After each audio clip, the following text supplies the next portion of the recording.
3500 രൂപയെങ്കിലും ലാഭം പറഞ്ഞവർക്ക് കിട്ടിയത് 444 രൂപയുടെ നഷ്ടം.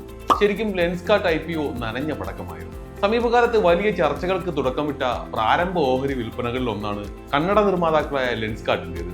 എന്നാൽ വിപണിയിൽ ലിസ്റ്റ് ചെയ്തപ്പോൾ നിക്ഷേപകർക്ക് നിരാശയായിരുന്നു. IPO വിലയേക്കാൾ 3% ഡിസ്കൗണ്ടിലാണ് ഓഹരികൾ ലിസ്റ്റ് ചെയ്തത്. ഇത് എന്തിന്റെ സൂചനയാണ്?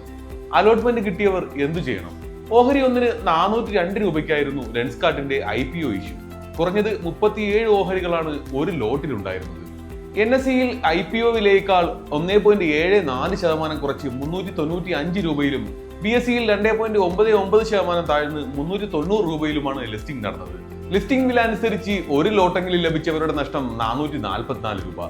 ഗ്രേ മാർക്കറ്റിലെ റിപ്പോർട്ടുകൾ 3500 രൂപയോളം ലാഭം പ്രവചിച്ചിരുന്ന സാഹചര്യത്തിൽ നിന്നാണ് ഈ നഷ്ടം എന്നതും കൂട്ടി വായിക്കേണ്ടതാണ്. വലിയ ഡിമാൻഡ് ഉണ്ടായിട്ടും എന്തുകൊണ്ടാണ് ലിസ്റ്റിംഗിൽ ലെൻസ്കാർട്ടിന് പിഴച്ചത്? കമ്പനിയുടെ മൂല്യം കണക്കാക്കിയതിലാണ് പീയൂഷ് ബൻസാലിനും കൂട്ടർക്കും തെറ്റിയതെന്നാണ് വിദഗ്ധർ പറയുന്നത്. 70,000 കോടി രൂപ മൂല്യം കണക്കാക്കിയാണ് ലെൻസ്കാർട്ട് ഇഷ്യൂ വില നിശ്ചയിച്ചത്. 402 രൂപയാണ് ഇഷ്യൂവിന്റെ ഉയർന്ന വില. ഇത് കമ്പനിയുടെ കഴിഞ്ഞ സാമ്പത്തിക വർഷത്തിലെ പ്രതിയോഹരി വരുമാനത്തിന്റെ അല്ലെങ്കിൽ ഏണിംഗ്സ് പെർ ഷെയറിന്റെ 235 മടങ്ങാണ്. ഒരു തരത്തിലും നീതീകരിക്കാവുന്ന വിലയല്ല ഇതെന്നായിരുന്നു അനലിസ്റ്റുകളുടെ വിലയിരുത്തൽ. കമ്പനിയുടെ ലാഭം കണക്കാക്കിയതിൽ പൊരുത്തക്കേടുകൾ ഉണ്ടെന്ന റിപ്പോർട്ടുകളും നിക്ഷേപകരെ ജാഗ്രതയിലാക്കി. എന്നാൽ മോശം ലിസ്റ്റിംഗ് ഉണ്ടായെന്ന പേരിൽ ഓഹരികൾ വിറ്റൊഴിവാക്കേണ്ടതില്ലെന്നും അനലിസ്റ്റുകൾ പറയുന്നു. ഇന്ത്യയിലെ കന്നഡ വിപണി ഇനിയും വളരും.